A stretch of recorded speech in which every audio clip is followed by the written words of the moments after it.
అస్సలాము అలైకుం వరహమతుల్లాహి వబర్కాతుహు. బిస్మిల్లాహిర్ రహమానిర్ రహీం. ఈ రోజు మనం పవిత్రమైన అల్లాహ్ పేర్లలో ఒక పేరు అల్ హఫీజు గురించి తెలుసుకుందాం. అల్ హఫీజ్ అంటే సంరక్షకుడు అని అర్థం.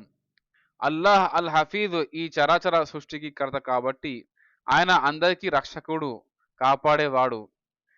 కని పెంచుతూ తమ సంతానాన్ని ఏ విధంగా తల్లిదండ్రులు నిత్యం కాపాడుతూ ఉంటారో అంతకన్నా ఎన్నో రెట్లు దయాభావంతో మెలుగుతూ నిత్యం మనల్ని అల్లాహ్ కనిపెట్టుకొని ఉంటాడు. సమాజంలో మన అంతస్తు, హోదా ఎలా ఉన్నా ఆయనకు మన కుటుంబానికి ఆహారాన్ని, ఆశ్రయాన్ని సమకూరుస్తున్నాడు. ఎలాంటి తారతమ్యం చూపకుండా సర్వ ప్రాణుల పట్ల దయతో, కనికరంతో మెలుగుతూ కాపాడుతున్నాడు. మనిషికి ఆయన ఆలోచించి నిర్ణయాలు గైకొనే స్వేచ్ఛ, స్వాతంత్రాలను ప్రసాదించాడు. మనిషికి తప్ప మరే ప్రాణికి బుద్ధి, జ్ఞానాలను ప్రసాదించలేదు. మనిషికి తప్ప మరే ప్రాణికి బుద్ధి, జ్ఞానాలను ప్రసాదించలేదు. ఇంతటి ఉద్దిష్ట గుణాన్నిచ్చినప్పటికీ మనిషి జంతుజాలం, పశు పక్షాదుల కంటే కూడా హీనంగా దిగజారి మెలుగుతున్నాడు. మన వద్ద పనిచేసే ఒక నౌకరు మన అభిష్టానికి వ్యతిరేకంగా నడుచుకుంటే మనం అతన్ని ఉద్యోగంలో ఉంచుతామా? లేదు.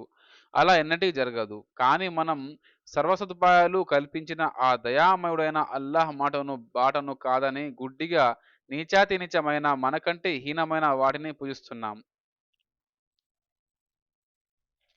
భు భుజించేది ఒకరిది, భజించేది మరొకరిని. ఇదెక్కడి న్యాయం? ధర్మము ఎవరి ధర్మము ఎ ఎవరికి వారే ఆలోచించాలి. ఇదెక్కడి న్యాయం? ధర్మము ఎవరికి వారే ఆలోచించాలి. ఇంత చేస్తున్న పరమ దయామయుడైన అల్లాహ్ మనకు ఆహారాన్ని ఇస్తున్నాడు. ఆహ్ ఆహ్ ఆహారహం రక్షి ఆహారహం రక్షిస్తున్నాడు కూడా. ఏనాటికైనా మనిషి నిజ మార్గం తెలుసుకొని ఆయన వైపునకు మరలి రాకపోతాడా అని. సుబ్హానల్లాహ్. అల్లాహ్ మన శ్వాసనే కాదు, విశ్వాసాన్ని కూడా రక్షిస్తున్నాడు. సుబ్హానల్లాహ్ బిహమ్దిహి. సర్వకాలాల్లోనూ ఆయన గ్రంథం ఖురాన్ను కూడా కాపాడతానని ఈ గ్రంథంలోనే ప్రకటించాడు అల్లాహ్.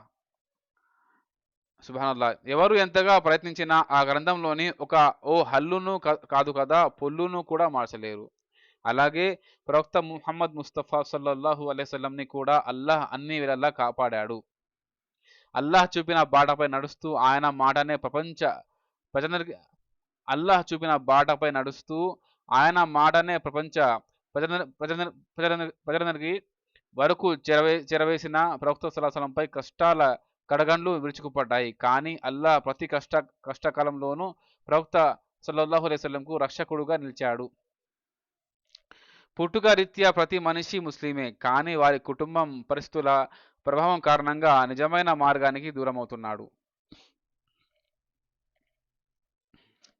అయినా అల్లాహ్ ప్రతి మనిషికి ఏదో ఒక సందర్భంలో నిజమైన మార్గాన్ని చూపిస్తూనే ఉన్నాడు. సుబ్హానల్లాహ్. ఎప్పటికైనా ఇస్లాం వైపునకు ఎప్పటికైనా ఇస్లాం వైపునకు మరలి వస్తాడనే ఆశతో. ఇదంతా మనల్ని నరక జ్వాల నుండి కాపాడాలనే కదా ఆయన తాపత్రయం. సుబ్హానల్లాహ్. అల్లాహ్కు మీరు ఏమాత్రం హాని చెయ్యలేరు. నిశ్చయంగా నా ప్రభు ప్రతి వస్తువును కనిపెట్టి ఉంటాడు. దివ్య ఖురాన్ సూరా నెంబర్ 11 ఆయత్ నెంబర్ 57. అస్సలాము అలైకుం వరహమతుల్లాహి వబరకాతుహు. జజాకల్లాహు ఖైరన్.